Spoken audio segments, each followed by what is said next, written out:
Live from the 607, it is the Ocho Duro Parlay Hour, where we're talking sports locally and nationally. Why don't you join in the conversation with the hashtag ODPH? Here we go.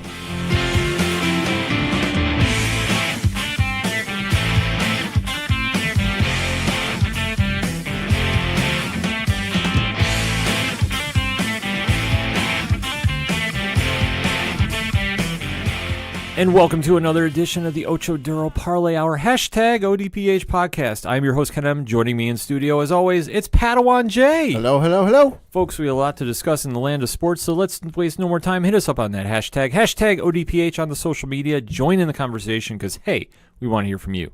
What bigger sports story going on right now than the NBA Finals? Now, they are kicking off Thursday night as we're recording. Yep. We now have the Toronto Raptors, who pulled off the upset over the Milwaukee Bucks, to face the Golden State Warriors.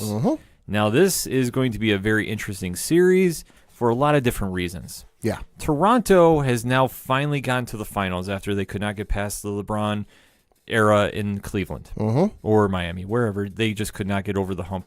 They are now finally in there after dismantling the mythos of Milwaukee. Yeah, they stood up to that giant, that behemoth, and they heard everything everyone said, all how great they are, and they gave no cares. They didn't. Kawhi Leonard has now solidified himself as a legend in Toronto.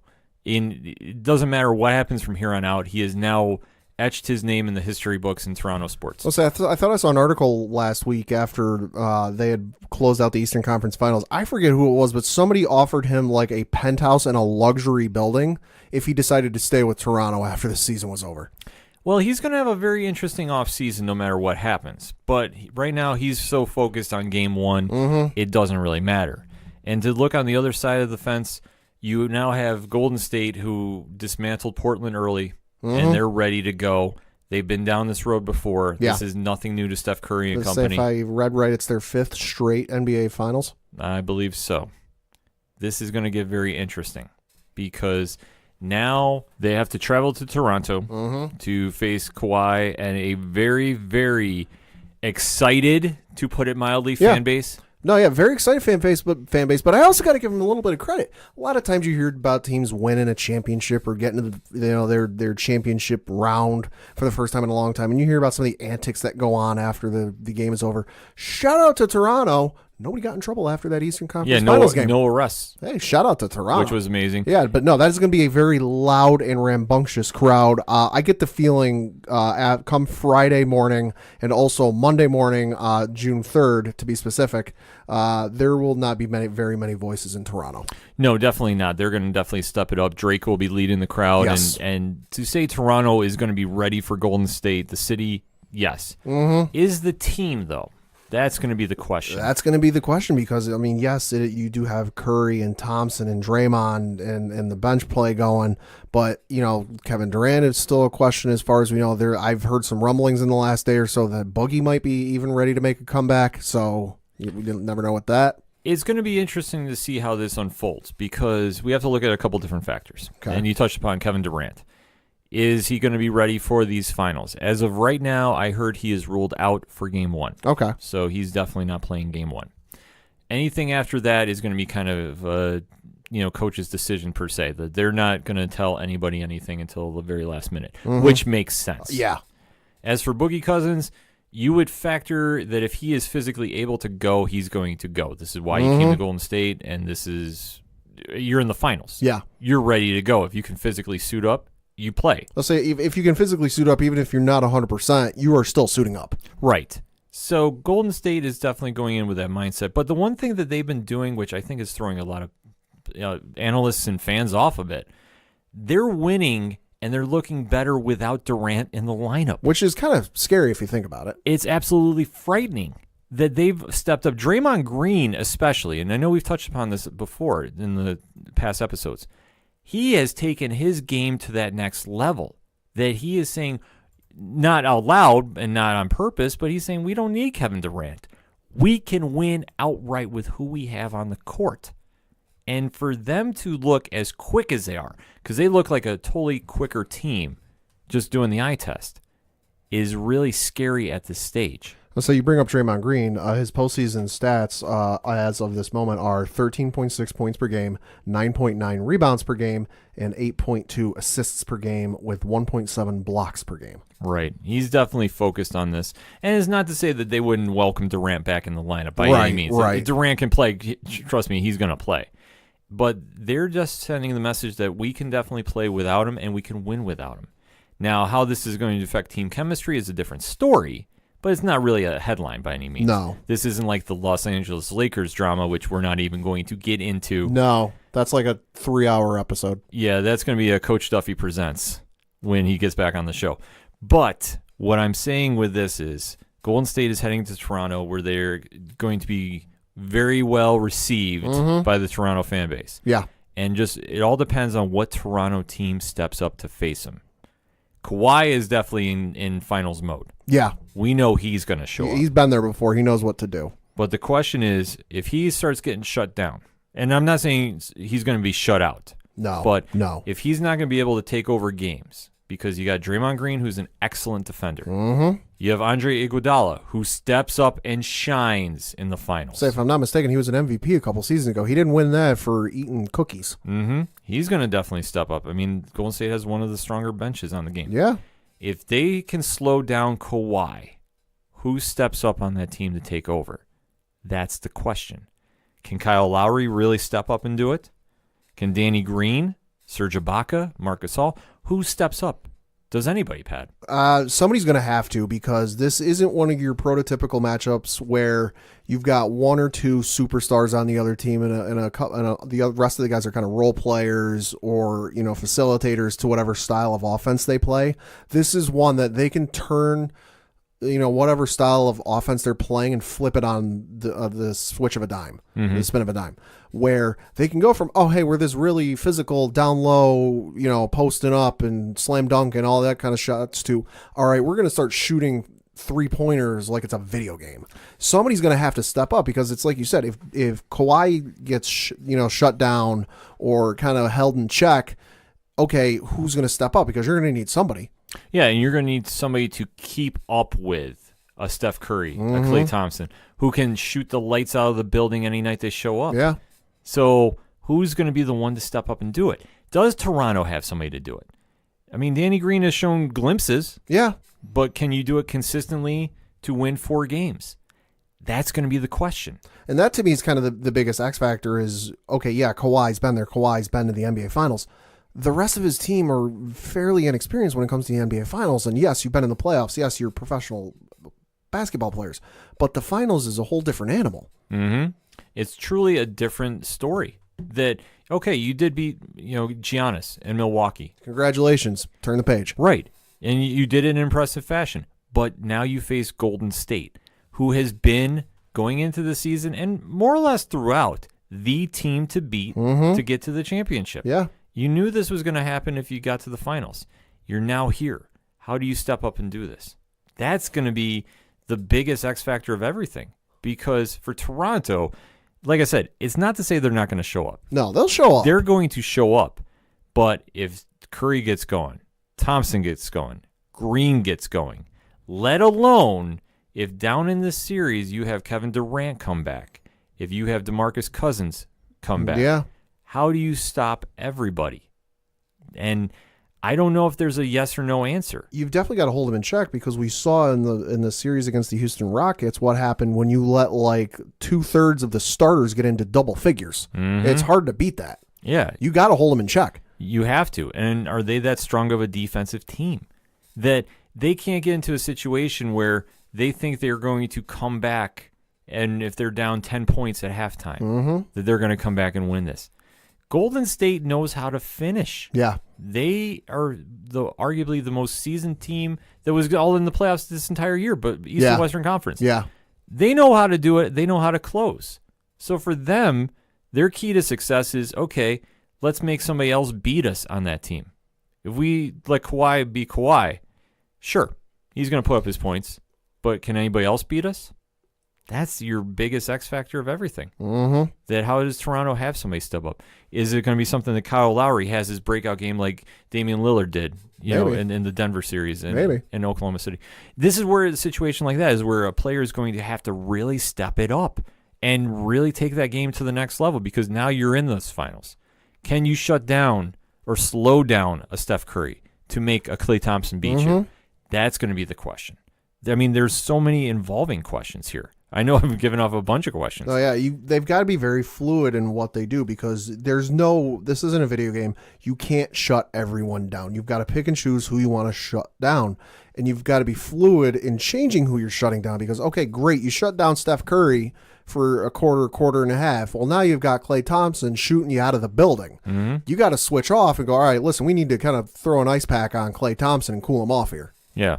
And can they do it? It's ultimately going to be the question because they have to focus on this season and they got to focus on the games ahead. They can't really worry about, okay, where's Kawhi going to go next season? If we don't win, is he going to leave?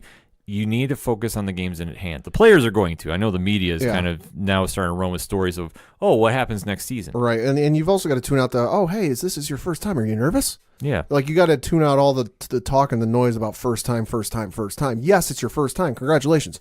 That's not what we're focusing on. No, because especially if you don't have Durant in that lineup in game one, Toronto, I think, in my opinion, has to win game one. Yeah, no, even if Durant was in that lineup, they have to win game one. No, I think if they split, if Durant was in the lineup, I think they have to split. But I think now, more imperatively, they need to take advantage of it. I know we said with Portland, they need to do the same thing, but I think for Toronto especially, because this almost, I don't want to say this comparison, but I'm going to throw this out there. This is like when LeBron was in the finals against Golden State. If you shut down LeBron, who steps up to do it? So I mean, that's going to be the question. Kawhi is almost in that same kind of aspect. But Kawhi is playing right now at such an elite level, it's going to be tough to take him out. But then it all falls back on who is going to step up for Toronto. Mm-hmm. And this is now going to really factor in about what happens. Yeah, no, like Toronto's got to win one, if not both of the games at home, because when they switch to games 3 and 4, they're back in Golden State, which, depending on how things go, could be 2 of the last games played at that building they're playing in right now, because, of course, next season they're going to be playing across the bay in San Francisco.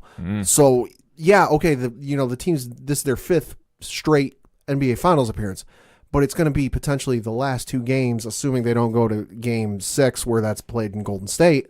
But if Game 4 and Game 3 end up being the last 2 games of the playoffs, that's going to be a loud team because, hey, let's go out. Let's send this building out right on one more ride. Plus, you got to factor this in as well. And we've already talked about this many episodes. This coming off season for the NBA is going to be one for the record books. How many teams have cleared out space for max contracts? A lot of them. And how many teams are eyeing a Kevin Durant or even Klay Thompson? We don't know what's happening with him. Yeah. I mean, the only thing we know is he was unjustly snubbed from the All-NBA team. Yeah, and he's missing out on a fair chunk of change. Right, but on the grand scheme of things, he'll get paid. It's not like he's not going to get paid on the offseason. No, he will. It just depends on where he wants to sign. But this, in theory, could be the end of the Golden State dynasty. In theory. Because if Thompson leaves, let's say Thompson leaves, it's all been a foregone conclusion Kevin Durant's gone. I'll stick by my guns on that one. He's out the door. He's going to go to the Knicks. Unless something dramatic happens and he wants to go to the Clippers. But why would he want to stay in the West and compete against Golden State? And he could have an easier road in the East and really carve his niche in history. I mean, this is his legacy now. I can't see him going to L.A. I don't. But I've been known to be wrong on the show before. It'll probably happen again. But like I said, this is going to be the last, arguably, run of the dynasty of Golden State. They're going to want to go out on a win. They're going to want it just as bad as Toronto does. Toronto is almost playing with house money at this stage. Yeah. They weren't expected to be here in a lot of fans' eyes. But if you talk to anybody from the Six, yeah, they knew they were going. And they had the feeling this was going to be the year. When they pulled off the deal to get Kawhi there, that was a huge move.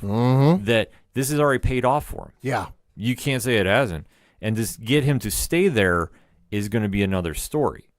But it all depends on what happens in this finals. Hypothetically saying, if Toronto gets swept, I could see Kawhi leaving. But because he's already said, I've done all I can do unless you're going to disassemble this team. Mm-hmm. But how hard is it to disassemble a team that you just brought to the NBA Finals? A lot of questions are going to be involved. I'll say the only thing we're certain of is this weird fact that came out a couple days ago that I couldn't believe. This will be the 36th straight NBA Finals that have included at least one player who have played with one Shaquille O'Neal. Interesting. That player this year would be Toronto's Danny Green, who was in Cleveland and played with Shaq during the 2009-2010 season. Very interesting stat pad. Yeah. Did not even saw that. I was like, wow, that's incredible. Didn't even factor that one in. So let's break it down. Who do you got and why, Pad? Golden State, just because, much respect to the Toronto Raptors and everyone up there in the 6. You've had a great year. You've had a great run, very much higher than expectations, I would say. But it's Golden State. This isn't a normal NBA team where you can shut one down and kind of, go through a shooting match and outscore them. This is very much a team, like I said, they can flip the switch, they can turn on a dime and change their play style. And when you look at the matchups, I can't see anything really holding up to Golden State. This is going to be a very fun series. It definitely is going to be fun. You have the Cinderella-like story of Toronto, who finally have now gotten to the dance. They've had such a high emotional run beating Milwaukee the way they did, that Drake is leading the crowd. The energy in Toronto's building is electric. The city is definitely behind this team 100%. To flip the coin, Golden State has been here. They're the perennial favorites. They have one of the best organizations in all of the NBA. They've only gotten better in their offseason with getting DeMarcus Cousins when he's been there. Obviously, injuries have hampered that, and they've weathered a storm of, is Kevin Durant staying or going? Mm-hmm. They've focused very well on the task at hand.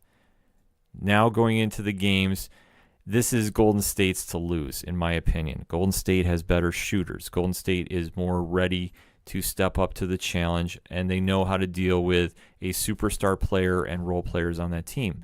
Because, in my opinion, you have Kawhi, who is defined his role as a superstar with his run in the playoffs. Yeah.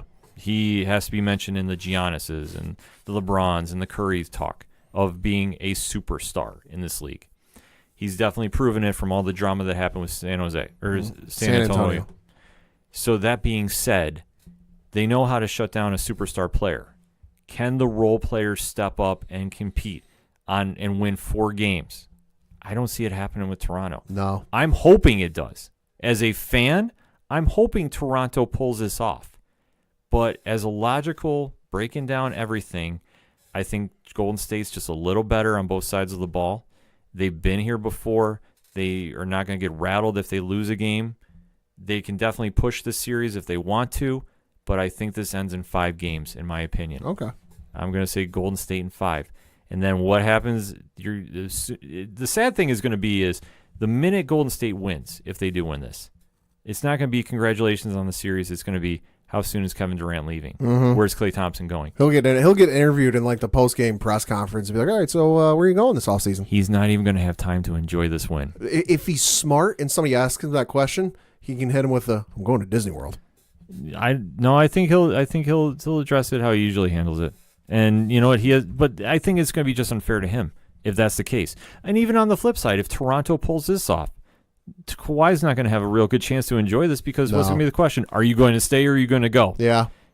It's too bad for both teams that the wins are going to kind of have that shadow looming overhead. And it's not even, and it's going to start even before the game is over and the series is over. It's going to be like, if it's a close game, okay, it's going to be when the game is over. But if it's like when Boston won their title, a number of years ago, and it was like an absolute blowout in the final game. If we have one of those in the final game and it's like, all right, it's hilariously over and like everyone but the most diehard fan knows it, and we're kind of sitting there like it's going to be like maybe, partway through the third or partway through the fourth quarter, and that's when the conversation will start.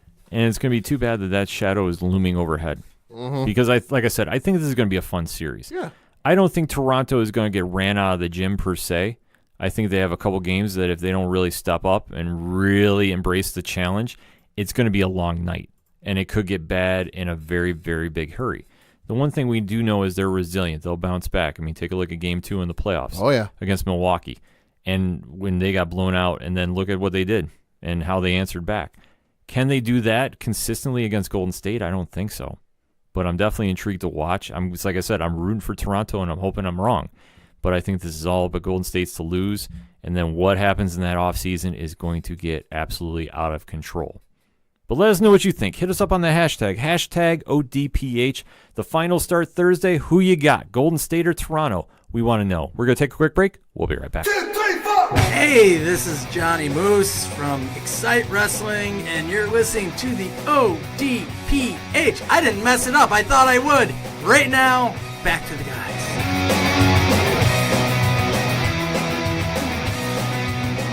Coming back for segment number 2 on this edition of the ODPH podcast, and we got to talk a little UFC action. Mm-hmm. Now, next week is the very, very big fight card on ESPN+. But not to be outshadowed, there is a great card happening this weekend. Pat, break it down for us. So yes, this weekend at 1 p.m. Eastern Time, check your local listings for times in your area. You have the UFC card taking place in Stockholm, Sweden.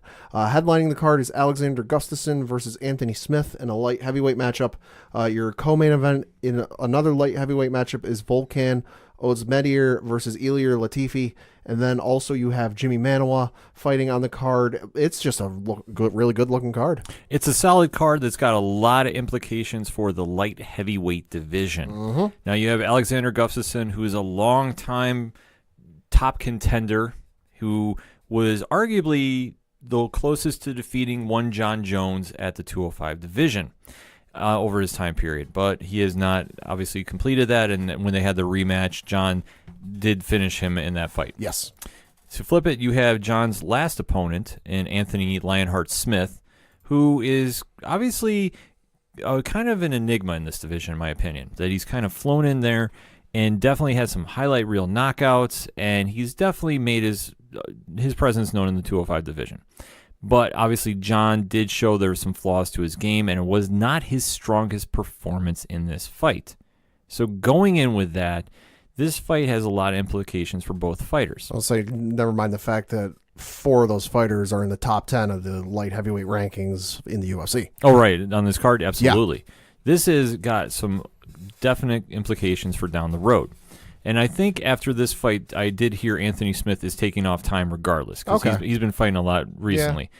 So for him in this fight, it's going to be, can he defeat Gustafsson outright? Can he make a statement? Can he say, the John Jones performance was not my best. It was a one-time thing. I can go in there and defeat the skilled fighter. That's got to be the question in this one. For Gustafsson, can he step up to the challenge and reclaim his, I don't want to say former glory, but let's face it, he's not looked the same since his first fight with John. No. And he's definitely been in some high-profile fights if you take a look at who he's fought. Yeah. But this is going to be a situation of, okay, can he really establish his dominance? And with so many contenders stepping up in that 205 division, is he really going to make his presence felt? So, Pat, let me ask you this. Do you have a take on this one? Like kind of what you alluded to, it's going to be very interesting to see just because, yes, Alexander Gustafsson has fought John twice, the first time being far closer than the second one was. For me, he's got more to prove than I would say Anthony Smith does. So I just looking at it, the litmus test, if you will, I got to give my lean towards Anthony Smith. This one, for me, is almost a coin flip, to be honest with you. Yeah. Gustafsson has shown signs of brilliance over his career, and he's definitely one of the top 205 fighters on the planet, without question. But Anthony Smith is definitely one that is going to scrap in there. And like I said, he's kind of flown under the radar, per se. He's had some great knockouts, and he's definitely made his presence felt over the past year or so. So to see him in this big fight, he's obviously going to be definitely not in his home turf, as the fight is in Sweden. This is definitely in Gustafsson's backyard. What is going to happen here? I think he's going to have a little difficult time with the reach. I think Gustafsson has one that is very close to John Jones. So if he can keep him at bay with some leg kicks and definitely not let him cut the distance off and do some dirty boxing in the clinch, I think Gustafsson has a good chance to win this. But I think if Smith can definitely establish a quick pace early, get in Gustafsson's face, press him up against the cage, definitely hit him with some shots, this could be a short night for Gustafsson. So looking at this fight, I am going to go out on a limb, and I'm going to take Anthony Smith in this one too. Okay. And I'm going to even give you his next fight after this, Ooh. down the road. Okay. Luke Rockhold. Oh, yeah, I'd like that one. Luke has been talking a little trash, which is nothing new if you know Luke. And he is stepping up to the fight in the 205 division. I know he has a fight coming up at some point fairly soon. Mm-hmm. But I think that the fact that he's calling out Anthony Smith, and he's definitely trying to get that fight to happen, and he's saying Gustafsson should roll right over Smith, he's definitely playing into that factor of, is Smith looking ahead or is he not focused on the fight at hand? In my opinion, I think Smith is definitely looking at Gustafsson, and he's not even blinking. He's so focused on that fight, it's not going to be a question of, is he in the fight or is he not? But going up against Rockhold down the road, I think, is a fight that makes a lot of sense for both fighters. If Smith wins this one outright, it makes perfect sense. Rockhold's an up-and-coming name. Depending on if he gets past his next opponent, this is a fight that makes a lot of sense if they want to take some time off to do. And it's a big fight for both. For Gustafsson, what the future would hold if he wins, that's anybody's guess. Yeah. Could he step up and fight somebody else that's up and coming in the ranks? Yeah. It would make a lot of sense. You'd almost have to say the winner of Volkan and Latifi would be one, but then he also does train with Latifi, if I'm not mistaken. Right. So I don't know what would necessarily happen there. See, this is where it's going to get kind of murky in the 205 division, because it's almost like who has not fought John Jones and who has. Right, because if Gustafsson wins this one, I can't see them making another fight for John because, the first fight was close, but the second one really wasn't. No. And nobody's really chomping at the bit to see a third round of that fight. Right, and that's the thing, too. This one, because of how John handled him in the second fight, this is where you kind of sit back and you go, okay, what does he have to do? Does he have to wait for John to move up division? Does he need to do something at heavyweight? How do you go and how do you handle this? And how do you figure this out? This is where it's going to get really interesting, because if Gustafsson does win this, who does he fight next? I mean, we could always say there's a Dominic Reyes that could step up and fight. Our favorite Johnny Walker could make a huge jump, but I don't think that fight's going to happen.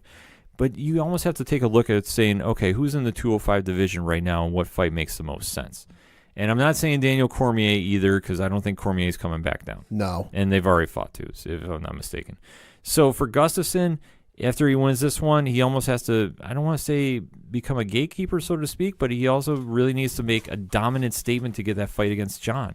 He needs to almost beat Smith in the first round, in my opinion, or beat him early and beat him decisively. And then you have to take out the next up-and-coming contenders, where you have to say, I've beaten everybody you've thrown in front of me. What do I have to do for a title shot? That's going to be the interesting point. But like I say, I do like Smith in this, though. I think Smith is going to bounce back from his loss against John Jones, and you're essentially fighting someone with the same reach. So if you figured out what you did wrong that first fight, and according to Smith, if you hear him in interviews, he said he's rewatched the tape. He figured out what he did wrong.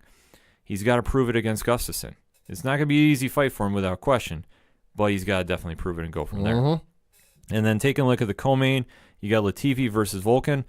This one, boy, I don't know. Where's that quarter you used for the last matchup? Because I think I need it. Yeah, you're going to kind of need this one too, because Volkan, definitely came in, was doing some impressive knockouts. That's how he got the nickname No Time. But to see where he's going against Latifi is going to wrestle and grind him out. Is he going to let him step up, and is he going to really let the fight get taken over? I don't know. I'll say it'll be interesting because both fighters are coming off of losses. Volkan has lost his last 3 fights. First, his most recent one was to Dominic Reyes via split decision back in March. Before that, it was to Anthony Smith. He was submitted by a rear naked choke back in October. And then before that, it was to Daniel Cormier, who knocked him out at UFC 220 back in January of last year. And then you look at Ilir Latifi. His last fight was a loss to Corey Anderson by unanimous decision back at UFC 232 in December. Yeah, this one is definitely interesting to see. And I believe the Reyes fight was the one that we thought Volkan won. Yeah. Too, if I'm not mistaken. So Volkan is definitely going to bring the pace to him. Just with Latifi, it just depends. If he can, work some grappling in there, I think he can slow down Volkan. But Volkan is known to start out quick and then fade out after. That's how he's got the nickname No Time. So he's going to want to go in there and make a quick win early. I can see him doing it. I really can. In fact, I do like Volkan in this fight. I think he's going to press him up enough that Latifi might just be a hair slower than he's going to be ready for this fight. Yeah, and I could also see Volkan being extra motivated after that last fight where it didn't quite go his way. and being like, listen, you didn't give me the decision. I'm going to show you why I should have won it. Right, and he's definitely going to have to because, like I said, we take a look at the 205 division and just how stacked it is for the UFC if you're not fighting John Jones. That you need to do something to stand out in the crowd. You need a first-round knockout. You need something that's going to stand out. If you don't have that, I mean, where do you go from here? I mean, that's going to be the question because there's only so many other divisions you can do and you can't. That you really have to step up and you really got to go, okay, how do I make myself get noticed? Because for a big fight against John Jones, you're going to have to do something. You really need to make a statement fight because when you say you've been knocked out by Cormier, you did lose a close one to Reyes, but Reyes is an up-and-coming name. You got to do something to stand out. And the same thing with Latifi. I mean, if your essential goal is to get a title shot, what are you doing? Let alone, we haven't even talked about Manuel versus Rakic. That fight could go a lot of different directions too. Rakic is 11-1, and Manuel is no joke. But this one is definitely going to be something to check out too, because this is, like I said, it all boils down to who is going to be the one to step up and make themselves noticed to John Jones. Out of all these guys that are fighting right now, this has got some big title fight implications going for down the road and to kind of position himself. Yeah. Because, like I said, John is focused on Thiago Santos. That's still happening in July. I know there was some moving and shaking going around. We talked about it in the last episode. But it's all essentially who's going to get that big title fight unless John decides to say, I'm going to move up to heavyweight to fight Cormier. That could be still on the table. We haven't really kind of delved into that. I'll say, yeah, that could be more on the table than it was before with Brock Lesnar officially being done with UFC. Right, who he's now back with the WWE, so I mean that whole fight's off the table right now and for the foreseeable future. So, and Cormier is going to be fighting Miocic, but it's not to say that John wouldn't step up and just do the grudge match at some point. Yeah. And that does make some sense because I don't see Cormier coming back down, win, lose, or draw against Miocic. I can even see John just doing the fight, maybe not even for the belt. Just listen, I don't want the belt. I just want to prove that I'm better than you. Yeah, and obviously Cormier only has a couple more fights that he wants to do, and it makes sense in that aspect if it's not for the title, but like I said, John has to go up to heavyweight. Right. No, yeah. John cannot, Cormier cannot come back down for light heavyweight. That doesn't make any sense at this stage. Yeah. None. Yeah. So obviously this whole fight card is going to be saying who's going to be the one to step up for the 205 crown. And with John Jones and kind of that uncertainty after Santos, you have to go in there and you have to make a statement. I mean, out of all these fighters, and especially John has already fought a few of them. Yeah. So how do you go and you make that statement, Pat? If you're a fighter, how do you go in there and do this? Man, you got to put on a show or something that really emphasizes, hey, listen, I'm the next guy. I realize he might have fought me. I realize he might have beat me, whatever the case is. I'm the next guy, and here's why. Boom.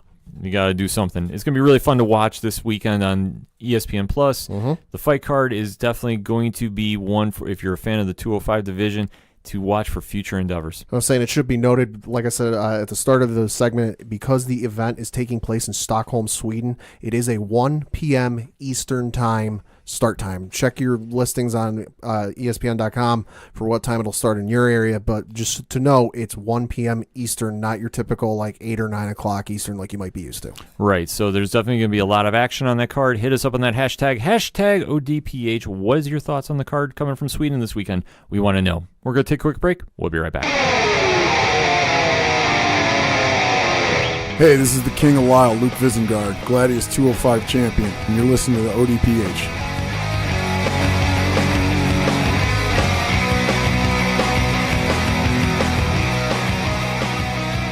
Coming back for another segment on this edition of the ODPH podcast, and let's talk a little baseball, shall we? My favorite sport. And let's talk about your favorite team, Pad. Your favorite team and mine. Exactly. How the heck are the New York Yankees doing this without all their star players? And what I mean by doing this, they are currently in first place, heading into a big showdown against those Boston Red Sox this weekend. Yeah, one of the best records in baseball. They are currently sitting atop the American League East Division with a record of 36-19. I believe the only team that is better than them it's currently tied is the Minnesota Twins with a record of 37-17, and then you have the Houston Astros who have a record of 37-19.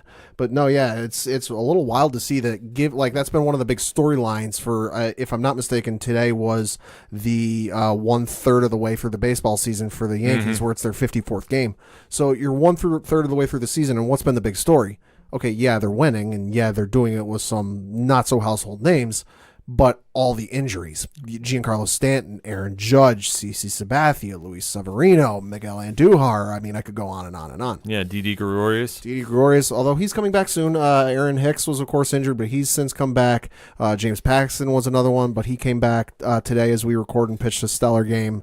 It's just been like one after another to the point where a lot of Yankees fans, like anytime something happens where it looks like there might be an injury, there's a collective held breath in the Yankees fans' chests where they go, oh God, not another one. But how are they pulling this off, though? It's just wild to see. I think it's a testament to how good their farm system has gotten, because I know that used to be one of the knocks against the team, and I will be the first to agree with anyone who said this in the past. One of the weakest parts of the team was their farm system, because the old way they used to do things was when they wanted to trade for star players, they would trade a lot of their prospects, and they would deplete their farm system to the point where it was almost a joke. And they kind of go, all right, listen, we've tried this whole bring in star players thing for a few years, and it's gotten us nothing. Let's try and flip the script here. We've got all these other teams building up their farm system and get these great young players coming up. Why don't we try this? And, well, you see, I mean, I'm sorry, if you would have told me at the start of the year Gio Urshela would be the hero in a couple of clutch situations this year, I'd have been like, who? Mm-hmm. No, this has been a true testament of just kind of a flipping of the Yankee philosophy. Mm-hmm. And like you touched upon, I mean, they have been known to go out and get the big free agents. Yeah, and the A-Rods, the Teixeiras, the Sabathias, the Randy Johnsons. Mm-hmm. Oh, I mean, take a look at just over the course of the years and to recently that they decided to dump some of their star players for prospects. Yeah. I mean, when they were making the trade with Andrew Miller and they got Clint Frazier out of Cleveland. Yeah. And just to see what was going on with, just such an impact of that they were trading for prospects. They sent Aroldis Chapman to the Chicago Cubs and basically robbed the Chicago Cubs blind of their top prospect. Yeah. It is just wild to see that they were willing to do that when they've been the team that's been on the other side of the fence doing it, that they've been willing to trade their top prospects. And just to see how they've gotten players out of there. I mean, look at Frazier, who is struggling even to get into the lineup, but, I mean, has been such a quality asset to the team when he's in the lineup. I mean, you take a look at when Judge goes down, he steps right in, and they're not missing a beat. No, they're really not. I mean, it's been insane to see that, like, okay, yeah, Judge and Stanton aren't there. Those are two of your biggest power home run hitters. But you had the start of the game today where DJ LeMahieu and Luke Voigt, who both hit back-to-back home runs in the first inning. Yeah. It's just wild to see, and to see the fan base in the city rally around this team and how much they love every one of them. It's awesome to see. Well, it's awesome to see because especially with being in New York, and New York has always just been a very tough place to play. I mean, there's nothing against it. The fans are always a rabid fan base. You're in the biggest media market in the entire world, in my opinion. So to see how they are doing this, and especially with arguably, and you want to say arguably, no-name superstars. Yeah. It's just, average players that are doing over-average things. Yeah. I mean, you almost have to kind of look at it like that perspective. Well, and they just finished off a 3-game series against the San Diego Padres today as we record, and they won the series. That was their 8th straight series win. Yeah, which is absolutely crazy to think when you start looking at the superstars that are not playing. I mean, the Giancarlo Stantons, the Aaron Judges. Yeah. When you take that power out of that lineup and look at what they're doing. And even Gary Sanchez was out for a little while. Right. And even Sanchez has come back, and he's looked better than he did last year. Say Aaron Hicks missed the first few weeks or first few months of the season, only came back within like the last 2 weeks or last week or so. Right. When you have your minor league system stepping up and filling in roles. And not missing a beat. And not missing, overachieving in my opinion. Yeah. I mean, just look at what they've done. Yeah. I mean, you take a look at their recent road trip to Baltimore, and who was the hero of that series? Gleyber Torres. And why was that? He hit home runs out of the park like it was going out of style to the point where the Baltimore announcer, Gary Thorne, was ready to retire. Right. This is not really, but that's the way he sounded. But look up the video. But going into that series, who saw that coming? I'll say they had a 10-7 win, an 11-4 win, 7-5 win, and then a 6-5 win. But that was kind of the highlight of that 4-game series was Gleyber Torres hitting home runs like it was going out of style, to the point where if you look up the video, Gary Thorne of the Baltimore Orioles was saying, "Why are you pitching to him?" No, and that's the honest case, because at this stage, the Yankees, who are known for their long ball right now, I mean, in this current team structure they have with Judge and Stanton, I mean, this was why there was such a big talk about getting Bryce Harper there. Right. And think what power he was going to allegedly bring there. Yeah, about that. Yeah. it was going to be just the Yankees were all about the home runs, and they're still hitting them. Don't get me wrong, but just to see the role players step up, or the not so big names, they're taking full advantage of this. The Fraziers, the Luke Voits, the list goes on and on. To see how they're doing this, and let alone they're competing at such a high level that they're one of the best teams in baseball, when on paper they shouldn't be. No. Let's be honest. Is just truly remarkable. So now going into the series against Boston, who started out very slow too, mind you. Oh, yeah. And now recently started kicking in. I mean, Devers and Mookie Betts has really kind of stepped it up lately. And So, yeah, they're sitting in third place behind the Yankees in Tampa with a record of 29-26 and 7 games out.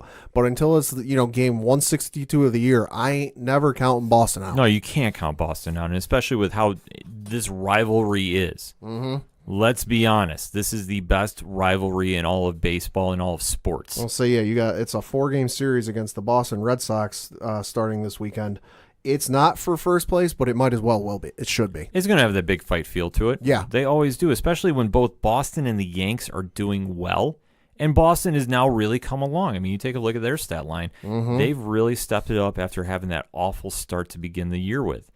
Now look at what's going to happen coming in here. For Boston, this is a chance to gain ground on the Yanks.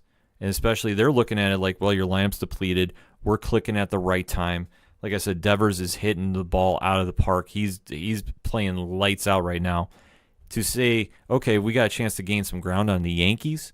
Yeah. I mean, if they hypothetically pull a sweep off, I mean, look how that's going to boost their confidence. Oh, yeah. But to flip the coin, take a look at if the Yankees can steal this series and keep this momentum up against Boston, who is built to take on the Yankees. Yeah. Both they are. these- They're defending champs. Now, admittedly, I'm not a Boston Red Sox fan, so Red Sox fans, if I'm wrong on this, please correct me, #ODPH. They haven't changed all that much from their team last year. No, they didn't. They might have lost a few pieces. I know Craig Kimbrell's not there, and that's a whole other ball of wax. But to my knowledge, I don't think they've changed all that much. No, they haven't changed that much, but they've started out slow. But you know what? The Yankees did the same thing last year. The Yankees are notoriously bad in April. Yeah. Oh, it's notorious. Yeah. Boston did that this year. I mean, Chris Sale has not had a great season thus far. But they're going to turn it on, and once he gets going and their pitching gets clicking, that's going to be a big factor for them as well. And then, yeah, I mean, you could talk about the Krimble thing all you want, but let's not, because it's just not worth it. To go into this series, this has such high implications for both teams. For the Yankees, if they can continue their streak they've been on, and say, let's say they take 3 out of 4 against Boston, what do you think that message is going to be sent around the league? Boy, I don't know. It'll be something to see, though. Yeah, because if they are saying we can do this against the team we're built to face, and we send a message, statement win of a series, that's going to be saying something. On the flip of the coin, though, Boston needs this series just as bad, if not worse. I'd say worse than the Yankees do. Because if they get something like 10 games out of first place. Before the All-Star break. Yeah, before the All-Star break. I'm not saying the season's done.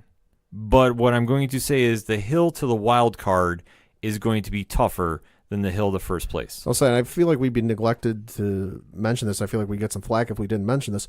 Who would have thought that... Now, let me pose you this question. You might know the answer because I'm asking the question. Who is the current wins leader in all of Major League Baseball? Minnesota Twins. No, I'm talking... no, for Dodgers. For pitchers. Oh, pitchers? Domingo Germán for the New York Yankees with a record of 9-1 as we record. Get out. Yeah, Domingo Germán, which again, if you were like somebody from the future, time travel in a TARDIS or DeLorean or whatever you want to pick, go back in time, beginning of the season, and tell me at 1/3 of the way through the season, the MLB wins leader for pitching will be Domingo Germán of the New York Yankees. I just said, what are you on? Yeah, I mean, like we say, the Yankees, unsung heroes are now stepping up and they're taking the limelight. So you almost have to wonder what's going to happen when everybody gets healthy. And let me pose that question to you, Pat. How do you break this lineup up that's doing such a great job? It's going to be hard to do because they are gelling in every sense of the word and in every phrase because, yeah, you need your star players to play, but at the same time, they're just... Now, I'm not advocating sending Aaron Judge and Giancarlo Stanton down to the minors by any sense of the imagination. No. But it's going to be a tough choice for the front office and Brian Cashman to make because... Okay, great. You had these players step up when you needed them to, but I think you're almost at a point where you tell Aaron Judge and Giancarlo Stanton, listen, yes, we need you to play this season, and yes, we need you to play for the playoffs if we get there, but take your time. We're good right now. We're not rushing you to get back or saying, hey, you need to speed this up and get back. This almost reminds me of when they called up one Robinson Cano and one Chin-Ming Wong from the minors. They were carrying the Yankees during that stretch of their original seasons. Mm-hmm.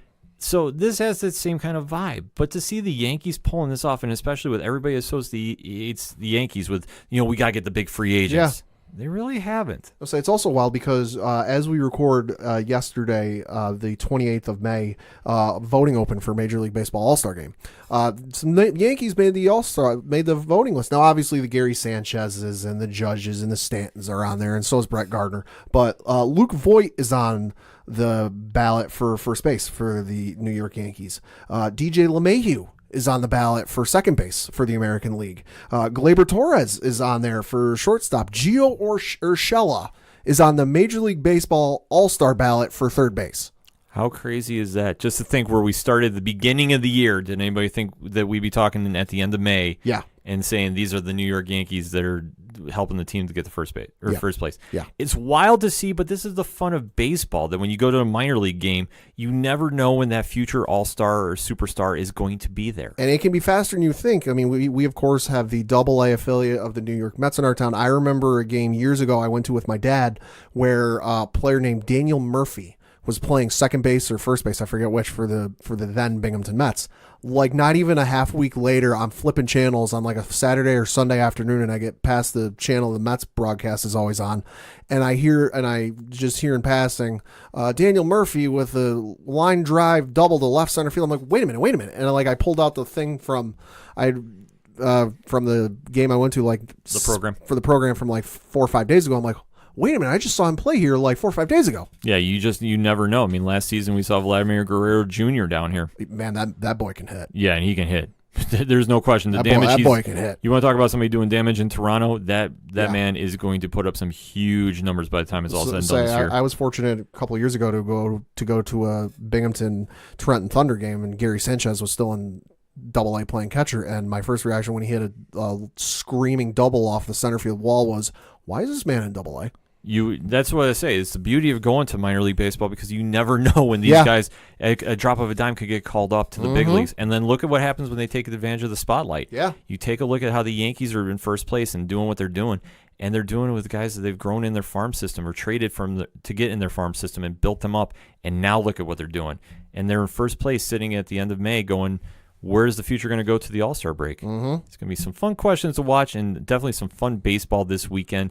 If you're into the Yankees-Red Sox rivalry, it's always a fun time for baseball now as we head into the summer months. I want to say, and even if you're not into the Yankees or Red Sox, but you want to see what the heck we're talking about and why we're so hyped, I should note that the games on Saturday, June 1st, and Sunday, June 2nd, will be on Fox and ESPN, respectively. Yeah, so check your local listings if you want to join in that conversation, because baseball is now kicking up as the summer weather is kicking in, so we can't wait to start covering that a little more here on the ODPH. But let us know what you think. Hit us up on that hashtag ODPH, join in the conversation on social media. We're going to take a quick break. We'll be right back. The ODPH is proud sponsors of RoberCon 2019, happening September 28th and 29th. Don't miss out on Binghamton, New York's biggest sci-fi, fantasy, and gaming convention of the year. For badge details and more info, check out robercon.org.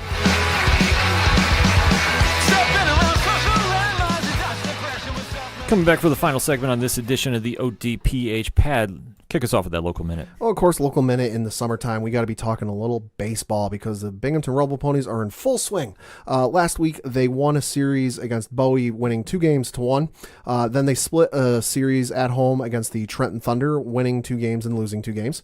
They're in the midst of a 3-game series against Richmond where they won 1, and they're playing the second game, and they have the final game remaining before they return home and play a game series against 4-game series against Portland, and then travel on the road to Harrisburg. As I turn to look at the standings, they are only a half game out of first place behind the Trenton Thunder. For more information, bingrp.com. So let's start rounding those bases, shall we, Pat? Sure. First, of course, we talked a little baseball last segment. Little tip of the cap here from us Yankees fans and the podcast to Dustin Pedroia. Of course, the longtime second baseman for the Boston Red Sox. Hard fighter, great athlete in the sport of baseball, one of the best to play the game, announced the other day that he's taking an indefinite leave of absence from baseball to deal with a little nagging knee injury he's been dealing with. He has not announced a return date for when he will return to the game of baseball, and he's not sure he will return ever, if all. If this is the end of his career, it's an awful way to end a career. It's not how I would like to see him go out. Yes, he's a Boston Red Sox, but he's one of the best players they've had, and I've always enjoyed watching him play. I'd much rather see him go out on the field tipping his cap and saluting the fans. So if this is the way he's going out, it's an awful way to go. But, like I said, if this is the end, hats off to you and congrats on a great career. Absolutely. I mean, it's tough to hear that could be the possible end. I mean, as Yankee fans, we always have respect for the Red Sox. Yeah. And Pedroia has been a diehard example of the Red Sox nation, and he's always played the game the right way. And to see it end like this, if this is going to end, I mean, it's tough to watch. And we tip our cap to you, and hopefully you can come back from this. So we're waiting to see. And then we also have a little melancholy condolences to pass along for Bill Buckner. Passed away at the age of 69 years old. Yeah, just on Monday, Memorial Day, it was announced that Bill Buckner, of course, journeyman Major League Baseball player, played for Boston and a whole bunch of other teams, passed away. Sad to see him go. Was one of the best players of his generation. I mean, I know he gets a lot of, he's most known for the play of the ball goes through his legs in the World Series, but he was so much more than that. I mean, look up his stats. There were few players from like 1969 onward that were better than he was. Absolutely. And Buckner should not be defined by the error he made in Game 6 of the World Series against the Mets. Buckner especially had the stats that he was a great baseball player. Yeah. But how he handled that situation too. I mean, you have to respect it. And he owned up to it. I mean, it wasn't anything that he didn't shy away from. He didn't shy away from it, and especially how he just handled that situation is just a lot of respect. And obviously, when we heard the news about his passing, our deepest condolences out to his family, friends, and fans. This is, it's just awful news to hear. Yep. My other one, switching back to basketball, we mentioned when we were talking about the NBA Finals that this offseason is going to be very interesting. Looks like the Houston Rockets are not waiting to make things interesting. According to Adrian Wojnarowski of ESPN, I feel like we need like a DJ Clue bomb sound effect, but for Woj bomb. Yeah. Woj is reporting on ESPN.com that Houston Rockets general manager Daryl Morey has made his entire roster and future draft picks available in trade talks. Now, presumably, James Harden is not included amongst this because, hey, you need somebody to build around. But no, his entire future draft picks and team is available. Now, there are some notable names on this team that would potentially be for sale if that is the case. Now, not all of them are needle movers, but hey, if you need a backup point guard or a backup center, there are some pretty good names that you could fill in here. Chris Paul, Austin Rivers, Eric Gordon, Iman Shumpert, Clint Capella, Kenneth Reed, and Nene are all on this team. So, yes, Chris Paul, needle mover, will definitely make dividends on your team. There's some definite role players in here. I'm very interested to see where this goes. Houston has to do something after this. Yes. After the, I don't know how debacle. Debacle is probably putting it nicely, of their season this year. And when you have the chance to close and you don't, and you're built for. I mean, like I say, it's not easy to figure out what went wrong, but you have to shake it up somehow. And if you can move some of those players and rebuild, I guess. Yeah. It's going to be hard to move Chris Paul, though, because as Woj points out, he has he has a remaining contract of like 3 years and $124 million left. And then he's also 34 years old. So is there really going to be a team that's willing to take that on? Arguably no, but crazier things have happened in the NBA with salary cap issues and such. So it remains to be seen, but if Houston's getting ready to implode the team and start over, I mean, sooner than later, because this free agency market, if you can make some moves happen with signing trades, this is the time to do it, so don't wait. So going into my rounding the bases, I talk boxing, and last week, after Deontay Wilder had one of the nastiest knockouts in history, I said there's only one fight to be had, and that's against Anthony Joshua. Joshua is fighting this weekend against Anthony Ruiz. I think it is on DAZN, or DAZN, as I always call it. Either way, I was like, okay, Wilder can definitely fight him if he beats Ruiz. This fight makes a lot of sense. And then what gets announced? Wilder is not going to do that fight. He is elected to do a rematch against Luis Ortiz. Well, so your message must have got lost in the mail someplace. This is frustrating. The fight that needs to happen, if boxing wants to really become mainstream relevant again, is Wilder Joshua. This kind of like we're dancing around, we can't make this happen. Your two biggest heavyweight contenders in recent years are in their prime. They're ready to go. This fight makes sense. Can you not pull this off and we're taking other fights instead? Yeah, don't take too long to make this fight, because otherwise we'll be running into another Mayweather-Pacquiao situation where, yeah, that fight should have happened, but 10 years earlier. Yeah, this just doesn't make any dang sense. For me, this is a no-brainer, and everybody will make money, and this is the fight that needs to happen, and why this is not happening, I don't get. My only guess is that they've been negotiating in talks that haven't necessarily gotten public, and when it comes to the whole negotiating terms of the fight and who gets what, my guess is that it's just that's where the sides aren't meeting, where they just can't agree on who gets what. Yeah, this is just, it's foolish that we're dragging our feet with this when they can really make an impact and really do something. But no, we're going to just do other rematches. I mean, not to say those fighters aren't contenders, but come on. If you can have arguably your two best heavyweights in a match for the belts, why are you waiting? See, this is why Canelo and Triple G worked. The fighters were still in their prime. Yeah. This wasn't Mayweather-Pacquiao, which was, 7 years too late? Give, take? Yeah. This wasn't Mayweather-McGregor, which, I mean, let's just face it, was a media circus. Yeah, pretty much.